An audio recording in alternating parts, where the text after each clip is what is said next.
पार्वती हिमालय की बेटी बनकर आई और हिमालय की पुत्री बनी और शिव पार्वती का विवाह संपन्न हुआ। अच्छा बताओ, शिव जी बैल पर क्यों चढ़े, अर्थात बैल का वाहन क्यों स्वीकार करते हैं, बैल पर क्यों चलते हैं शिव जी?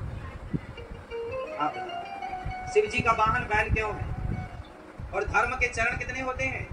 4। कौन? सत्य, दया, दान और तप। धर्म के 4 चरण होते हैं। और बैल मतलब क्या? गाय को माता माना गया। गाय किसका स्वरूप है? पृथ्वी का। गाय किसका स्वरूप है? जब जब पृथ्वी भगवान के पास जाती है अपना दुख रोने, तो पृथ्वी गाय बनकर के जाती है कि हे माँ, हे प्रभु, मैं बहुत दुखी हूँ पापियों के पाप से। इसलिए राम का जन्म जब हुआ, कृष्ण का जन्म जब हुआ, तो जन्म होने के पहले पृथ्वी गाय बनकर गई। हे प्रभु, पापियों के पाप से मैं दुखी हूँ। पृथ्वी का भार बढ़ जाता है ना, तो गाय बनकर जाती है, रोती है। तब भगवान आते हैं, विप्रधेनु सुर संत हित लीन मनुज अवतार। हाँ या ना? तो भगवान किसके लिए अवतार लेते हैं?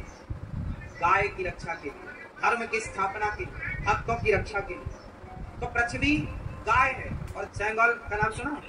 क्यों? सेंगोल का नाम सुना? नहीं, व्हाट्सएप से पूछ सकते। सेंगोल ही जानती हो? नहीं यार, नहीं, फिर हम कैसे समझें?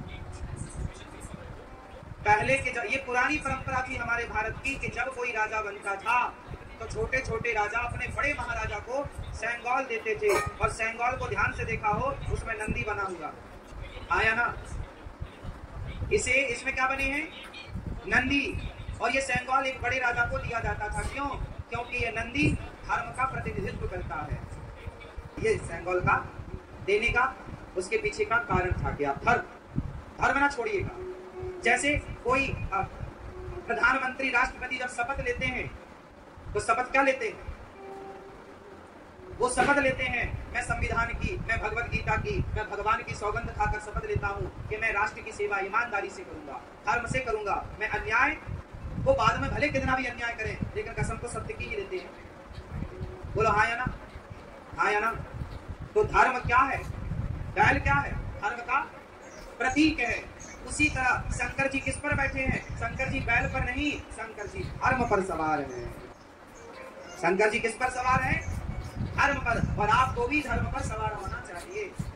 भैया बताएंगे मेरी प्यारी माँ, भैया बताओ गणेश जी चूहे पर क्यों बैठते हैं? नहीं बताओगी मेरी माँ? क्यों गुस्सा हो गया हमसे? हमने सोने नहीं देना, आप इसलिए गुस्सा हो गए आप? गणेश जी चूहे पर क्यों बैठते हैं? भैया बताएंगे चश्मा वाली भैया। ये पीछे मैया गणेश जी हैं बुद्धि के देवता। बोलो हाँ, हैं? गणेश जी हैं बुद्धि के देवता। और चूहा है कुछ भी कुतरता रहता। चूहा है तर्क। तर्क समझते? तर्क समझते? नहीं समझते। तुम क्या क्यों बताएं? क्यों भैया कुछ नहीं सिखाया तुमने? हाँ, जिज्ञासा। टीचर से बहुत सारे क्वेश्चन करता है बच्चा, ऐसा है तो ऐसा क्यों, ऐसा है, इसे ये तर्क, क्रॉस क्वेश्चन, तर्क। आज समझ में आई? थोड़ा हिंदी भी जाना करो। कहां तक तुम्हारे लिए हम इंग्लिश के सेंटेंस याद करें? हम ठहरे शुद्ध भारतीय। तो बात समझने की है। गणेश जी हैं बुद्धि के देवता और चूहा है तर्क का प्रतीक। तर्क का आप जरा, आप जितने समझदार लोग हैं समझ जाएंगे, बुद्धुओं की बात नहीं करता। गणेश है बुद्धि और चूहा है तर्क। बच्चा बहुत सारे क्वेश्चन करता है माँ से, बाप से, टीचर, माँ ऐसा क्यों, माँ ऐसा क्यों, माँ भगवान है तो देखते क्यों नहीं, माँ ये फूल लाल क्यों है, माँ ये पानी ऐसा क्यों है, माँ ये ऐसा क्यों, मिर्ची तीखी क्यों होती है, माँ ये ऐसा क्यों, टीचर से ये 2 2 4 ही क्यों होता है, 6 2 12 ही क्यों होता है, ये क्यों होता। ये इतने सारे क्वेश्चन करने वाला बच्चा तार्किक है और यही बुद्धिमान है। जिसके अंदर तर्क नहीं है वो बुद्धिमान। और आजकल की माँ यदि बच्चा ज्यादा सवाल करे ना तो बोलती है क्या बात, इतनी बातें करता है, इतना तर्क करता है, इतनी। अरे अच्छा है, यदि तुमने उसके सवाल का उत्तर नहीं दिया तो उसकी बुद्धि में ताला लग जाएगा, उसका विकास रुक जाएगा, मानसिक विकास। इसलिए जितना बच्चा जिज्ञासु होगा उतना बुद्धिमान बनेगा। हाँ या ना? क्यों ये बात सही है? हम लोग जब पढ़ते थे ना तो अपने गुरु जी से प्रश्नों की झड़ी लगाते थे, एक के बाद एक के बाद एक के बाद एक के बाद। सरस्वती माता का वाहन हंस क्यों? सरस्वती माता है विद्या की देवी, और विद्या किस पर सवार है?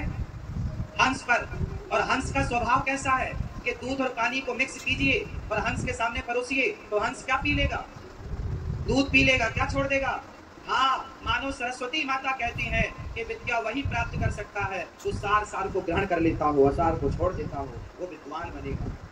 सार सार को गही रहे, गोथा दे उड़ाए, साधु ऐसा चाहे। होंगे आपकी बहू में 1 लाख अवगुण, होंगे आपकी बहू में 1 लाख बुराइयां, होंगे आपकी सास में 1 लाख बुराइयां, होंगे आपकी पत्नी और पति में 1 लाख बुराइयां, पर मुझे आपकी बुराइयों से कोई लेना देना नहीं।